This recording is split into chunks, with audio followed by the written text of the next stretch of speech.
But when you look at the Republican Party, 7 in 10 Nikki Haley voters said, I would not vote for Trump.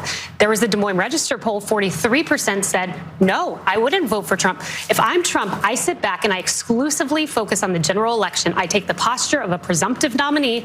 I focus on number one, uniting the party, and number two, winning the independents, which Nikki Haley won 55 to 39%. That's what I would do. Nikki Haley, I mean, the closest margin is 30% in the states ahead. For all intents and purposes, he's the presumptive nominee.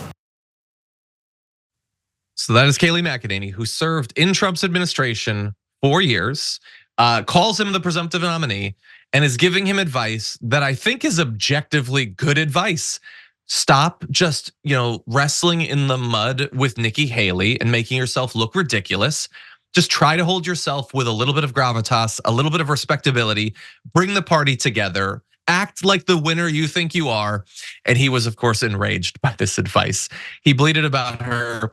I don't need any advice from RINO Kayleigh McEnany on Fox. Just had a giant victory over a badly failing candidate, Birdbrain. And she's telling me what I can do better. Save your advice for Nikki. I mean, her advice for Nikki appears to be to drop out because Trump is the presumptive nominee. All she did was cite polls. I know that you don't like polls that don't go your way, which means any poll that other than Rasmussen.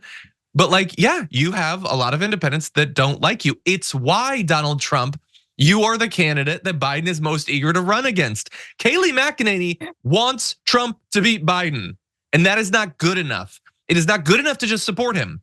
You have to rewrite reality to suit his whims. That is how you show loyalty to Donald Trump. It is by denying the evidence of your eyes and pretending that everything is exactly as he would have you believe that it is.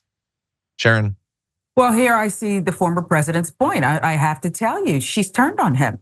When she was under his wing, she told lies, as you said, and presented only the scenario and painted the picture that he wanted. Now that she's sort of on the outside, because again, she's at Fox, she is citing, I guess those were factual things, these polls, and he cannot recognize that she's also telling him to raise the EQ, the emotional quotient, and stop being your own worst enemy. So again, maybe it is cognitive. He's not understanding why people who he recognized in the past are suddenly strangers to him.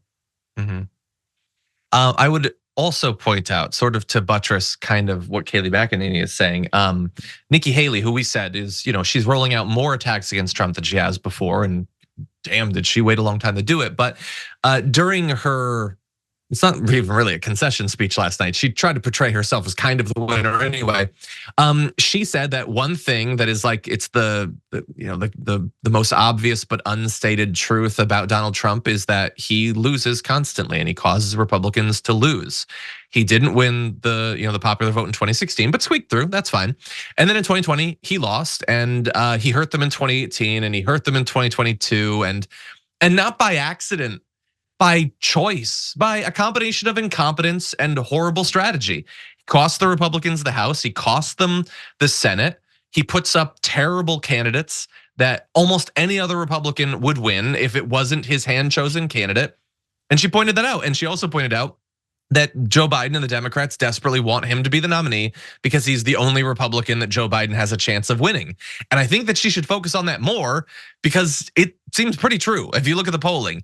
And he hates that. And Republicans hate to admit that. They have to see him not just as their preferred candidate, but as the objectively strong candidate. And it's not borne out by the evidence. But I would say to Nikki Haley, that is the sort of thing that you should have been focusing on for a really long time. I don't think it'll work, because you cannot get his base to take a look, not just at an argument that might bear on the future, but literally the evidence of the last elections, because he has been so successful in convincing them that he cannot by definition lose. And that if he loses, he was robbed, and by proxy they were robbed.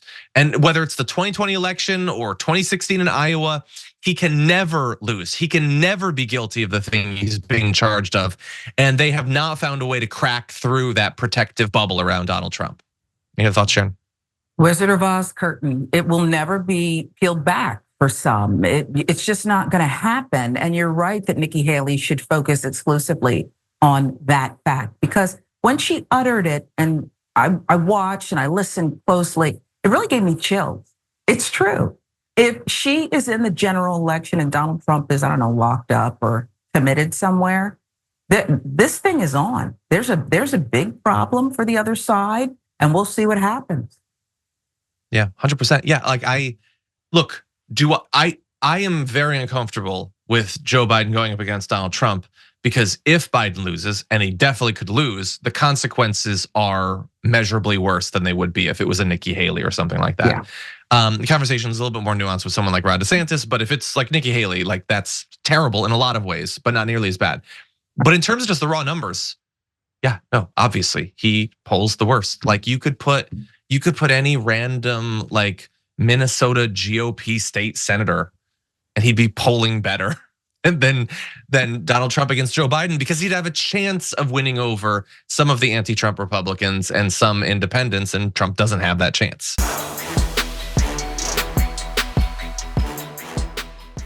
Check out the Damage Report podcast each day, wherever you get your podcasts, whether Pocket Casts or Stitcher or iTunes. You can join me as I give you the news and stories you want, with a range of co-hosts and interview guests jumping in on the fun each day.